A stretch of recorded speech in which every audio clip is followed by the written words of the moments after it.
A morte é tão misteriosa que a gente não consegue, quando pensa nela, não consegue chegar a lugar nenhum. Como que a gente poderia passar numa sequência de que a vida e a morte seriam um trajeto de uma mesma pessoa? De certo modo, morte e vida estão juntas, são coisas unidas. O que faz, então, com que a gente prefira a vida e não a morte? Por que é sempre tão difícil falar sobre a morte? Por mais que a morte faça parte da vida, parece que sempre evitamos falar dela. Claro que essa conversa é difícil, porque ela quase sempre nos traz histórias tristes.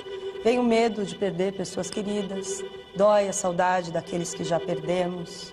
E lembramos que um dia nós também vamos morrer. Mesmo a morte sendo uma certeza, ela nos choca, assusta, nos emociona. Eu nem sei qual palavra usar para descrever o que sentimos diante da morte. Vai ver, é por isso que fica tão difícil falar da morte. Ela nos deixa sem palavras. A filósofa Scarlett Marton vem ao Café Filosófico para nos ajudar a entender, através da história, como chegamos à relação que temos hoje com a morte. Encaramos a morte como uma negação da vida? Ou como acontecimento natural, que faz parte dela. Vamos voltar à antiguidade, a antiguidade greco-romana. Os antigos diziam que a filosofia era uma longa meditação sobre a morte. Platão tem uma frase também lapidar. Preocupar-se em morrer, diz Platão, é a boa via para filosofar. É uma ideia que, de alguma maneira, vai granjear adeptos. Cícero, em Roma, vai partilhar dessa ideia.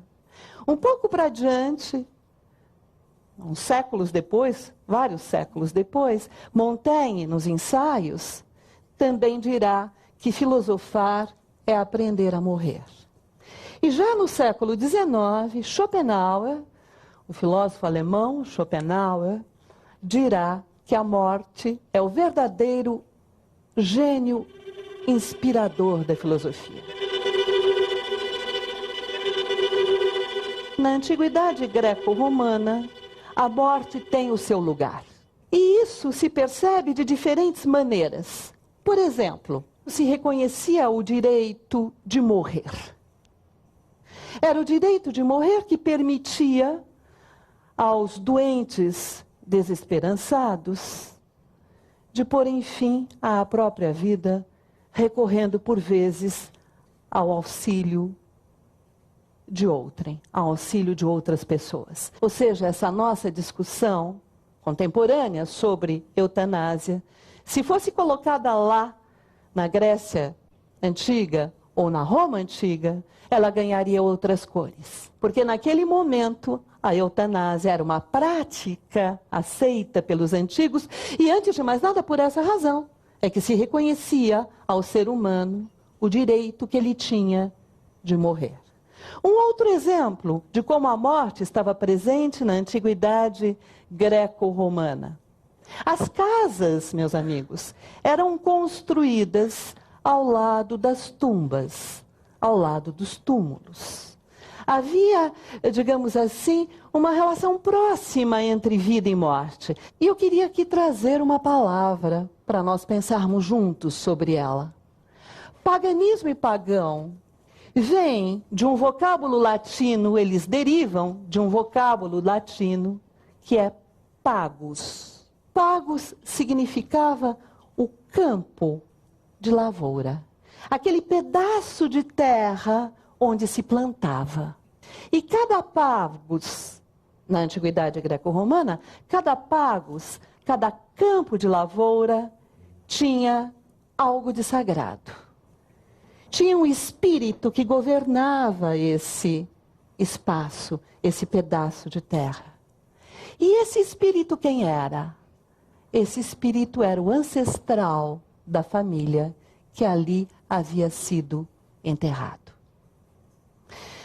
Nas casas, nas moradias dos gregos e dos romanos, sempre havia o altar dos deuses familiares, dos ancestrais. Um culto aos mortos era praticado. Havia uma íntima relação entre vida e morte nesse momento. E o enterro dos corpos amados o enterro dos corpos dos seres amados tornava a terra sagrada. Mas também o corpo se tornava sagrado. E isso pela seguinte razão, porque o homem, e aí vale a pena trazer também a etimologia, homem que vem de homo e que vem de humus, o homem era feito de terra. Assim dizia a Bíblia, tu és pó e ao pó retornarás. Portanto, nós podemos dizer que no paganismo havia um apego mortal à morte. A morte se fazia presente. Muitas civilizações desenvolveram maneiras particulares de preparar o cadáver de uma pessoa. Para os antigos egípcios, por exemplo, o processo de mumificação era essencial para que o corpo morto pudesse receber de novo a vida. Ainda hoje, algumas culturas preservam os rituais de preparação do corpo, como nos mostra o filme A Partida.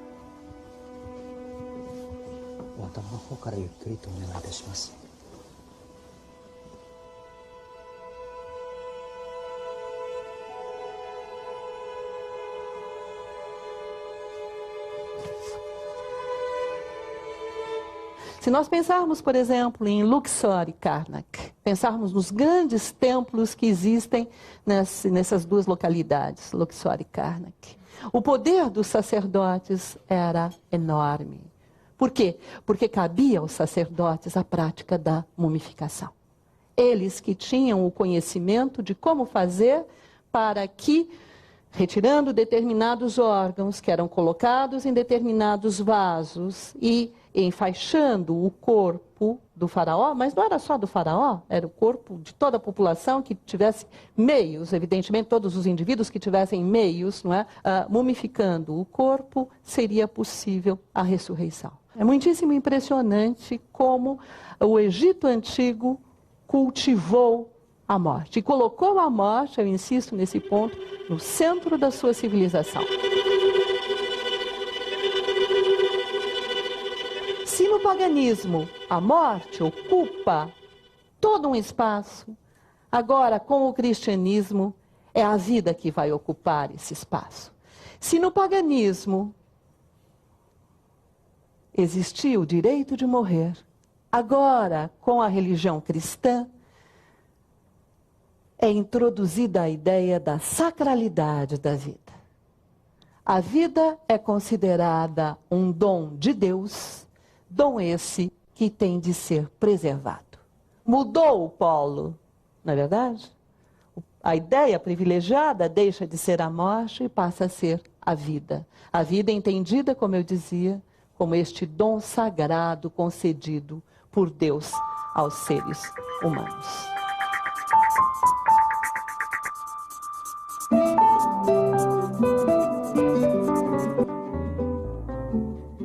Não sabemos nada sobre a morte. Não podemos prever quando ela chega e ficamos tentando imaginar se acontece alguma coisa depois dela. A morte é um grande mistério.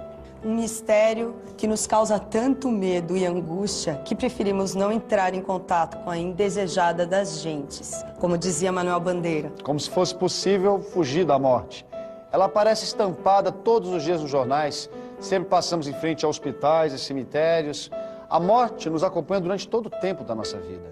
E mesmo assim, nos acostumamos a vê-la como ponto final da nossa existência. Scarlett Marton fala agora sobre como as ideias dualistas de vida e morte se fortalecem a partir da religião cristã e da filosofia moderna. Com a modernidade, voltamos agora aos séculos XVI e XVII, é com a modernidade que esta ideia cristã da sacralidade da vida ganha todo o seu esplendor. É na modernidade que vamos estar diante desses dualismos, e dentre esses dualismos, este central, o dualismo vida e morte, sendo que a vida é privilegiada em detrimento da morte. Não é por acaso que na modernidade há uma cena do Novo Testamento que vai ser cada vez mais. Basta abrir. E no primeiro dia da semana foram ao sepulcro, de manhã cedo, ao nascer do sol. E diziam umas às outras: quem nos revolverá a pedra da porta do sepulcro? Olhando, viram que já a pedra estava revolvida, e era ela muito grande.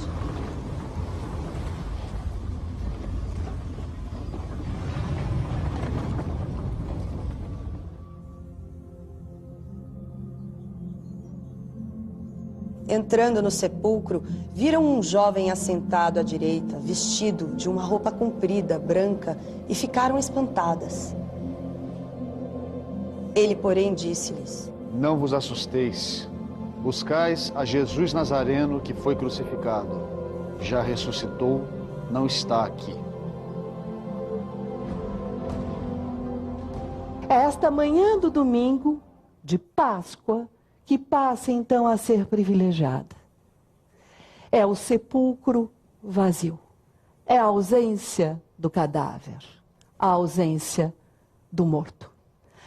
A religião cristã, então, vai celebrar a vida eterna. E vai dizer: deixai os mortos enterrar os mortos. O que nós chamamos de morte é simplesmente uma passagem para a verdadeira vida, uma passagem para a vida autêntica. Esqueçamos a morte, vivamos a vida. Esta imagem, na verdade, é uma reprodução de um quadro de El Greco. Nós vemos aí, vocês podem notar, o quadro ele está dividido, o espaço está dividido em duas cenas diferentes. Uma cena superior, que é a cena divina, é o espaço divino, e uma cena inferior, que é o espaço terreno. Na cena inferior, nesse espaço terreno, nós temos o corpo morto do conde de Orgaz.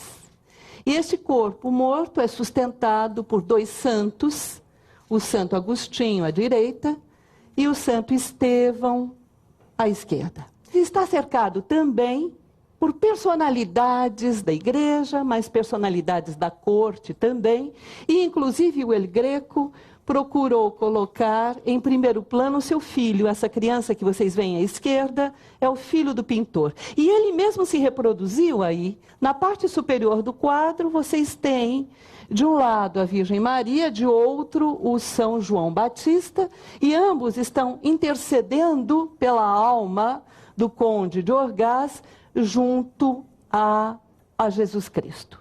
E a alma do conde de Orgaz está sendo transportada da terra para o céu por um anjo. E aparece aí, no meio do quadro. O que chama a nossa atenção é que neste quadro intitulado O Enterro do Conde de Orgaz, a morte não aparece. É bem verdade que nós temos um corpo morto, mas esse corpo morto, nada nos permite dizer, olhando para o quadro, que se trata de fato de um corpo morto.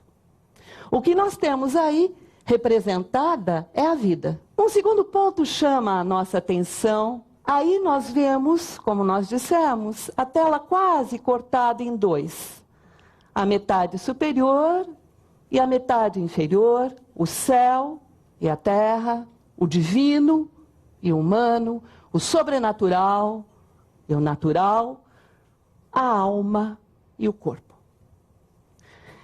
Nesta tela estão presentes o que nós chamamos de dicotomias ou dualismos. Nós estamos justamente nesse momento em que a Idade Média está deixando de existir e está surgindo um novo momento, um novo período histórico, que é a Idade Moderna, e um novo momento na própria história da filosofia, a filosofia moderna.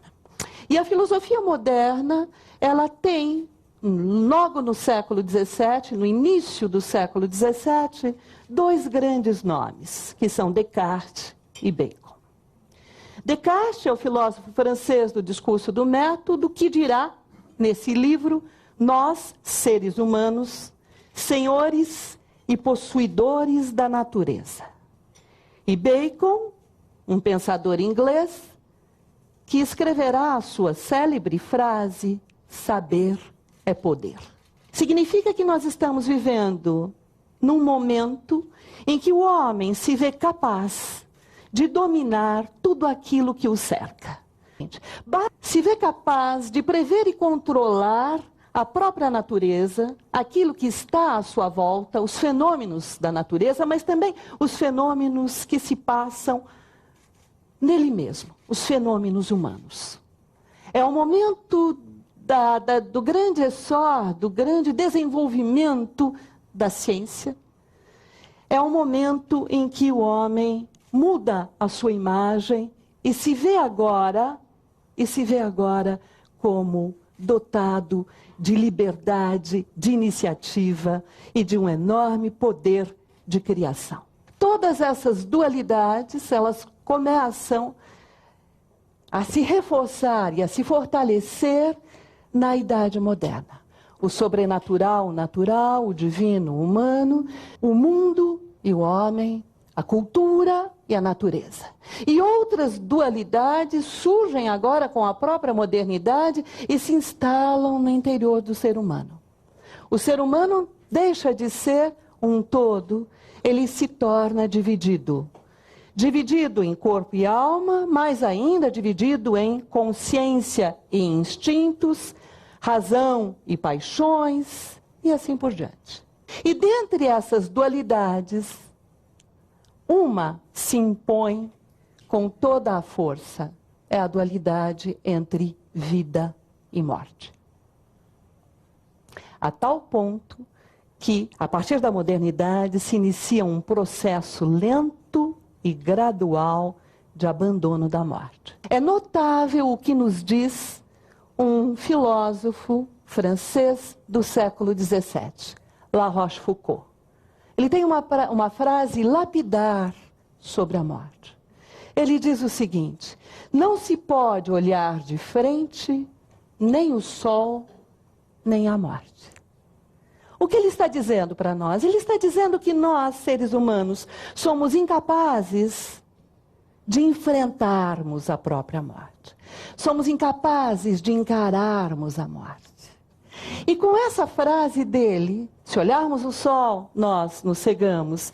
E se tentarmos olhar a morte, nós nos perdemos. Com essa frase dele, ele está tentando nos dizer, mais uma vez, que vida e morte são inconciliáveis. Que vida e morte são termos que não podem estar em consonância. Para trazermos um outro filósofo do século XVII, e que me é muito caro, eu pensaria em Pascal. Pascal e a ideia do divertissement. Divertissement que não é apenas divertimento ou entretenimento. Divertissement que tem um outro caráter. Pascal vai dizer que é justamente porque o homem não tem condições de enfrentar a sua situação de ser mortal, porque queiramos ou não, meus amigos, nós todos somos mortais, não é? É justamente para escapar desse enfrentamento com a sua condição que o homem lança a mão dos mais diferentes subterfúgios. E procura, então, se lançar no divertissement, se entreter de forma a não pensar na sua própria morte. Pascal até vai lançar mão de um exemplo interessante. Ele vai dizer: o nobre que vai à caça passa o dia correndo atrás de uma lebre que ele não compraria no mercado. Mas ele não abre mão da caça em hipótese alguma, porque a caça vai distraí-lo de si mesmo. Vai distraí-lo da sua humana condição, da sua condição finita. Que então se pensava no século XVII, na aurora da modernidade. Vida e morte estão separadas, não se pode enfrentar a morte, e se deve privilegiar a vida, ainda que seja a vida eterna, mas é a vida que se deve privilegiar.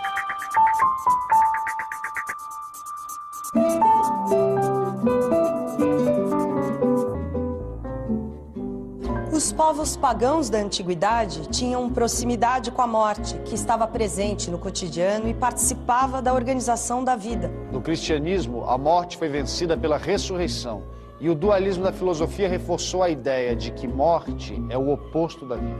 E assim, aos poucos, a morte foi sendo banida do cotidiano. E nos dias de hoje, que lugar a morte ocupa? O que pensamos sobre a morte? Se a morte é inevitável, para que pensar nela? Para lembrar que nossa vida e a de todas as pessoas que gostamos um dia acaba? Se a morte é uma certeza, por que não pensar sobre ela? A morte precisa ser sempre uma ameaça, um acontecimento triste? Quem sabe pensar na morte nos ajude a aproveitar melhor a vida? Há quem diga, e eu penso aqui em particular num historiador francês de nome Philippe Ariès, que tem um belíssimo trabalho intitulado Ensaio sobre a Morte no Ocidente. O Philippe Ariès, dentre outros, defende a ideia de que o homem ocidental, aos poucos, expulsou a morte da vida cotidiana. Ocorreu uma passagem muito lenta e progressiva da morte tal como ela era vivida, ainda na Idade Média, que era a morte familiar, a família ali em torno do cadáver, para a morte agora reprimida e proibida dos nossos dias. É que, no entender de Philippe Ariès, o Ocidente, aos poucos, passou a considerar a morte como um fato extraordinário. E, justamente por isso, o Ocidente caiu na tentação de procurar, a todo custo, fugir da morte. E nós, seres humanos, homens e mulheres contemporâneos, como nós vemos a morte?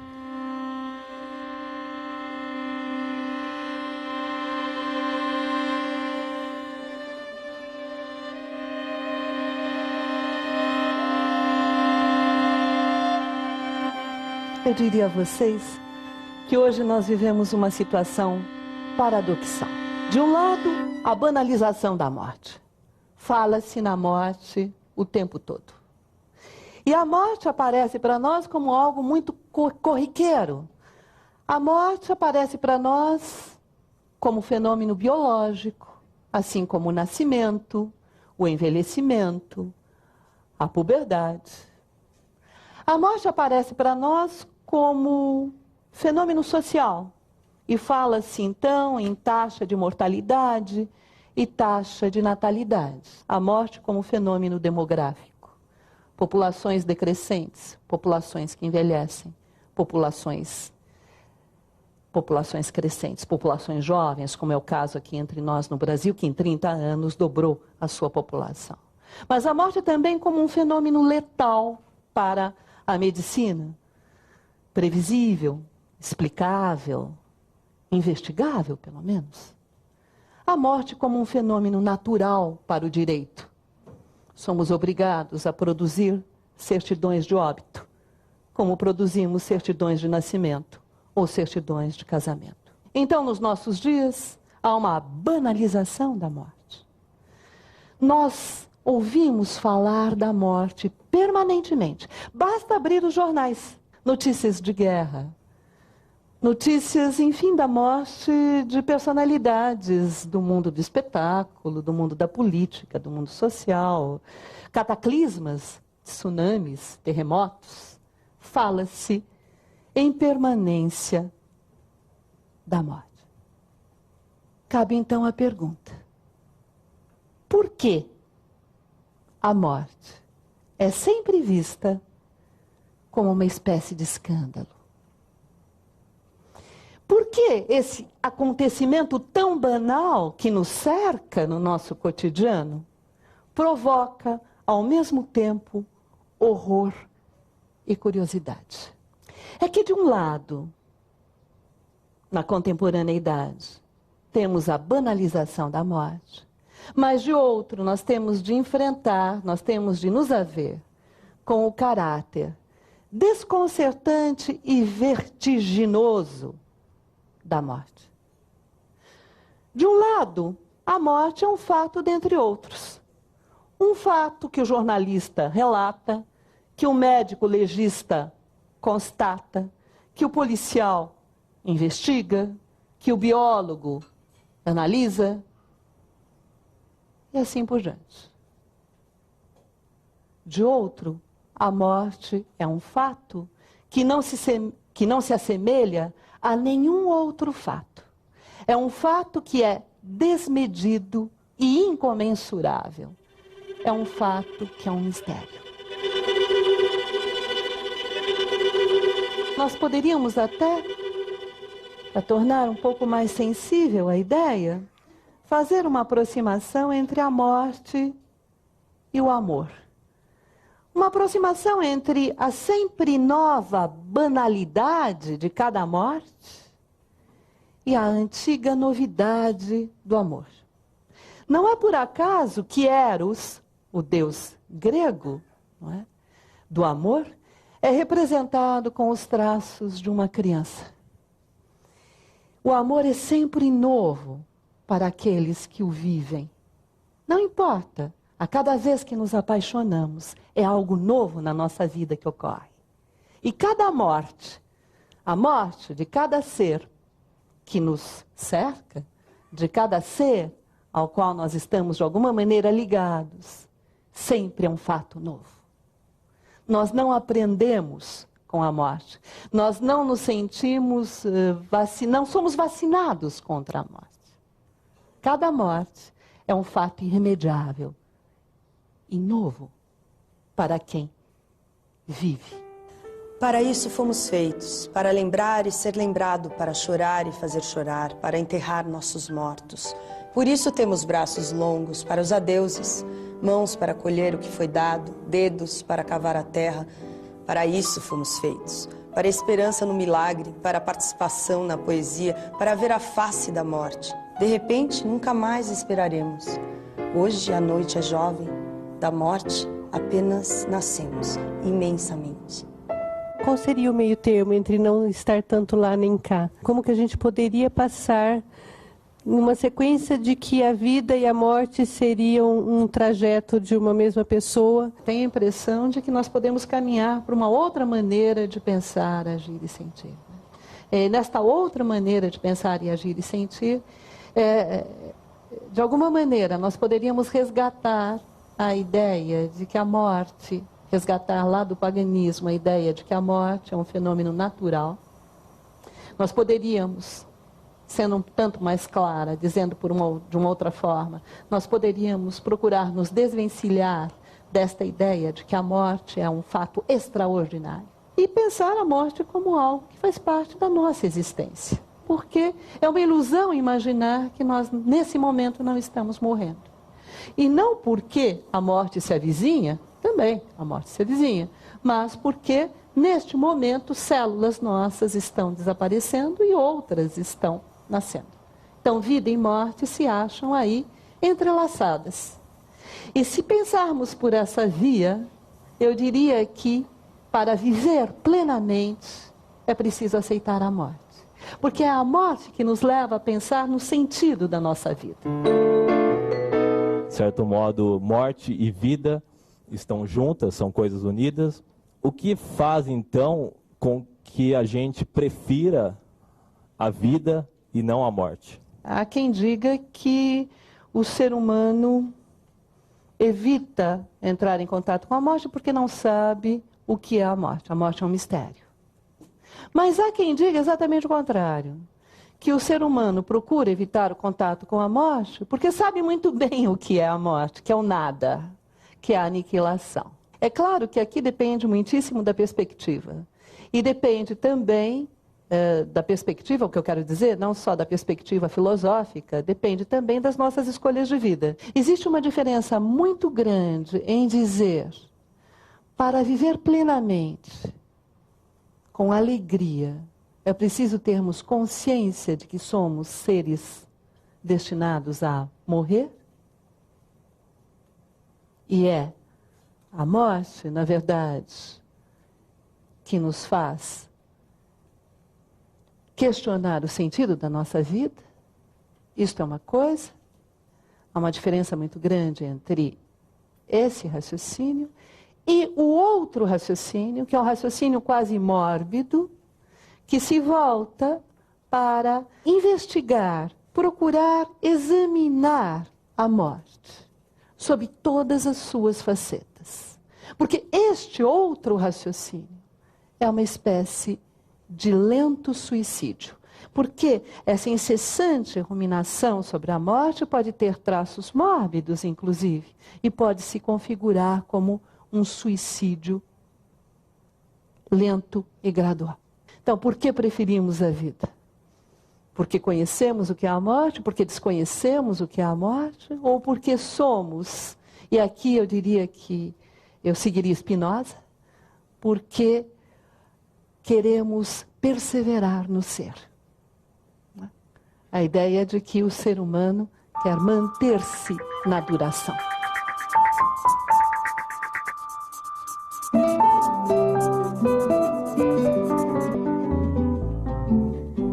Não é irônico que a morte nos leve a pensar dessa maneira tão intensa sobre a vida?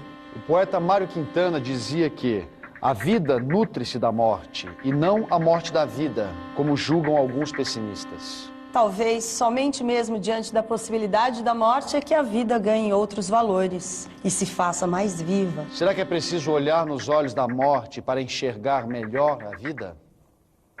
Uma lâmina de vidro translúcida separa o além e o aquém. Basta um coágulo de sangue numa artéria, um espasmo do coração, para que o além se torne aquém, para que o lá se convirta em aqui. E aí, bruscamente, um vazio se instala no ser. Porque nós, aqui vivos, estamos na plenitude do ser. E a morte é o vazio. A morte é, se vocês quiserem, algo extraordinário, nesse sentido da palavra, algo que está fora da ordem e que instala uma outra ordem, daí extraordinário. E algo que de alguma maneira para nós é inatingível. Porque vamos pensar juntos, antes de chegarmos à morte como instante de vida, vamos pensar juntos na morte como um instante mortal, no momento em que a morte ocorre. O instante mortal é um acontecimento incomparável. Ele não permite qualquer conceitualização. Nada se pode falar sobre o instante mortal. Ele está fora de qualquer categoria. Há quem procure até fazer uma filosofia do instante mortal, como se fosse possível entrar no coração desse mistério. Mas não é possível filosofar sobre o instante em que a morte ocorre. Por quê? Porque esse instante, quando se filosofa, é desprovido da consistência do vivido. O que eu quero dizer com isso? Eu quero dizer que, quando estamos filosofando, estamos vivos.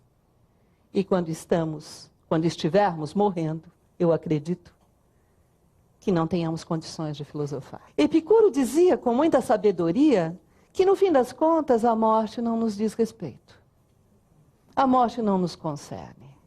Porque quando aqui estamos, como aqui estamos hoje, a morte não se apresenta. Mas quando ela, a morte, se faz presente, então já não estamos mais. Habitua-te a pensar que a morte para nós não é nada. Pois não existe nada a temer na vida para quem está convencido de que não há nada a temer em deixar a vida. É tolo, portanto, quem diz ter medo da morte, não porque é temível a sua chegada, mas porque é temível o esperá-la. Porque se uma coisa não nos causa dano algum com sua presença, é tolo entristecer-se ao esperá-la. A morte não é nada para nós, porque enquanto vivemos, a morte não está presente. E quando a morte está presente, nós é que não estamos. Portanto, a morte não existe nem para os vivos, nem para os mortos, porque para aqueles não existe e estes já não são. Em suma, nós poderíamos dizer que a vida é incapaz de nos falar do nada. A vida só pode nos falar da vida. Como pensar, então, a morte como instante de vida? Podemos pensar de diferentes formas. Podemos pensar do ponto de vista cultural, a morte como instante de vida. Isto porque a morte, com certeza, ela é o nosso destino, como seres finitos que somos. Ou seja, nós só temos uma certeza na vida, é de que um dia nós vamos morrer. É um fato inexorável, nós não podemos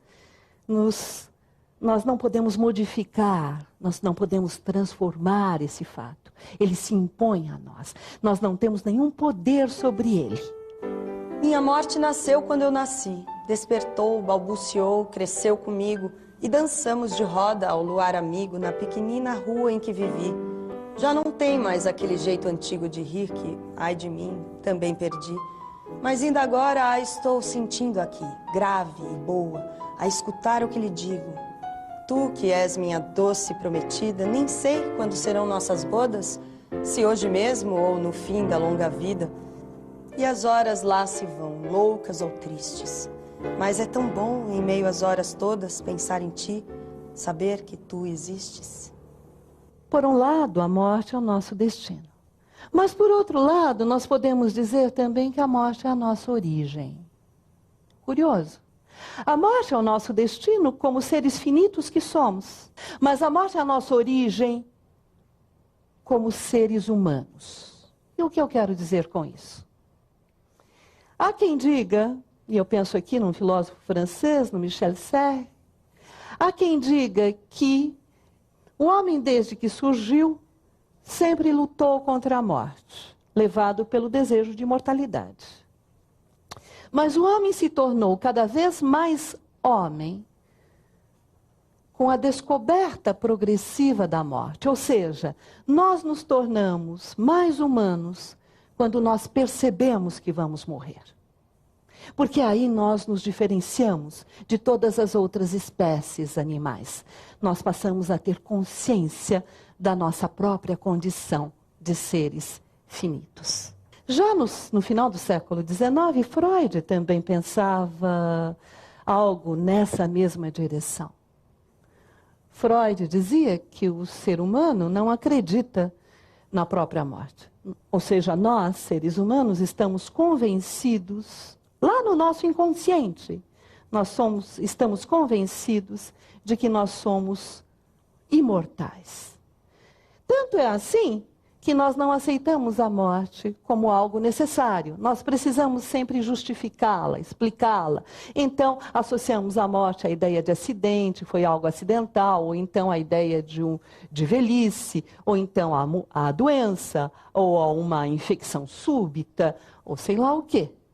Mas a morte tem caráter necessário. Tem caráter necessário, o que eu quero dizer, que eu falava há pouco, é que não se pode evitar.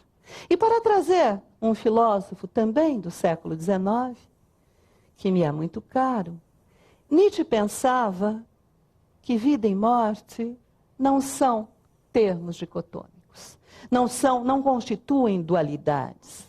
Vida e morte são as duas faces da mesma moeda. E lá no final do século, na segunda metade do século XIX, Nietzsche dizia coisas assim: a vida vive sempre às expensas de outra vida. Ou seja, para nós nos mantermos vivos, nós dependemos de outras vidas. Seja para nos alimentarmos, vegetais, animais, etc. E Nietzsche também dizia que nossa vida é uma morte perpétua. E com isso, o que ele queria dizer é o que hoje nós sabemos com a própria ciência moderna, é que as nossas células, elas desaparecem e novas células surgem sem cessar, com exceção das nervosas, não é mesmo? Mas o nosso corpo, o corpo que tínhamos ontem, não é aquele que temos hoje. Por essa razão, a nossa vida é uma morte perpétua. Portanto, nós estamos entrando agora numa terceira linha de raciocínio, em que nos distanciamos dos antigos para quem a morte tinha um lugar privilegiado. Nos distanciamos dos modernos para quem a vida reinava soberana. E chegamos agora a pensar que vida e morte são duas faces da mesma moeda. A morte, como instante de vida, pode ser pensada também relacionada agora, não mais com a cultura, mas relacionada com a questão do sentido. Do sentido da seguinte maneira: toda vez que pensamos na morte, toda vez que nos pomos a refletir sobre a morte, na verdade nós estamos meditando sobre a contingência do nosso ser. O que eu quero dizer com isso? Eu quero dizer que pensar que vou deixar de existir, pensar que vou morrer, é meditar sobre o fato de que nem sempre existi e poderia não ter existido. Um autor do século XX, um escritor romeno, Cioran, dizia com muita propriedade que as enfermidades têm uma espécie de missão filosófica. Porque as enfermidades dão ao homem plena consciência da sua existência. Existência essa que não teria sentido algum se a morte não se enlaçasse perpetuamente à vida. Ou seja, quando uma enfermidade se apresenta, então o ser humano se põe a refletir sobre a sua morte eventual. E essa reflexão o leva a pensar sobre a sua própria situação e o leva a procurar dar um sentido à sua própria vida. E eu gostaria, para concluir, de convidar vocês a olharem comigo para uma outra imagem. Essa tela é uma tela feita por Anselm Kiefer e tem um belíssimo título: Falling Stars, Estrelas Cadentes. E o que nós vemos aí?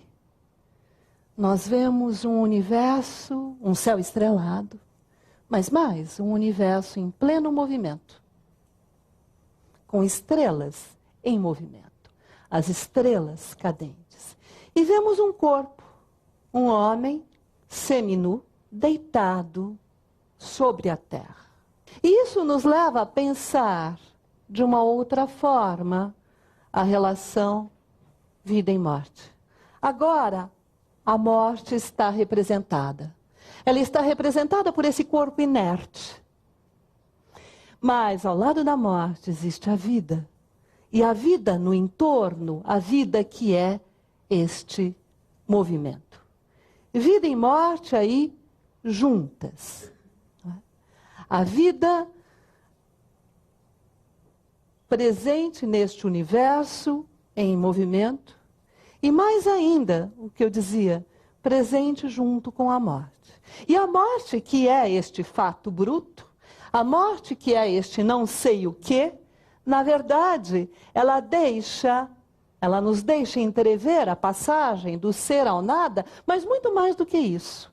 Ela vem pôr em causa o sentido da nossa existência. Ela vem nos convidar a nos perguntarmos pelo sentido de estarmos vivos. E muito mais do que isso, ela vem convidar cada um de nós a se perguntar qual é o sentido da sua própria vida.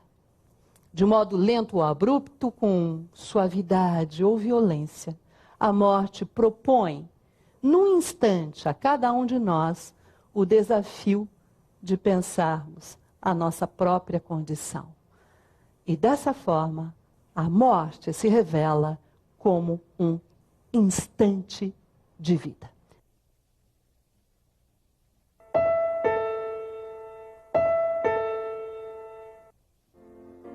Se a morte predomina na bravura, no bronze, pedra, terra e imenso mar, pode sobreviver à formosura, tendo da flor a força a devastar?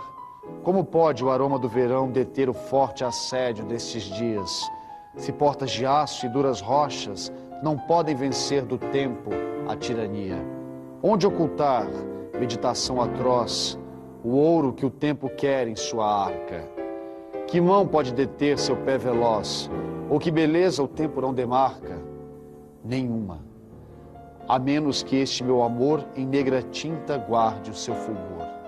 Este programa termina por aqui, mas tem mais Café Filosófico no nosso site. Tchau!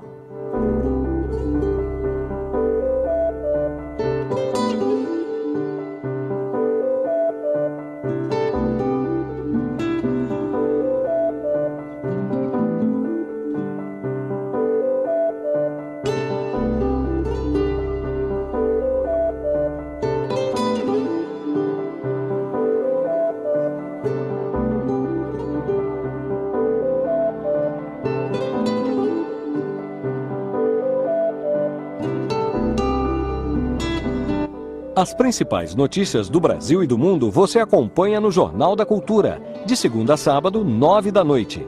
Fique agora com o Roda Viva e, na sequência, Clássicos.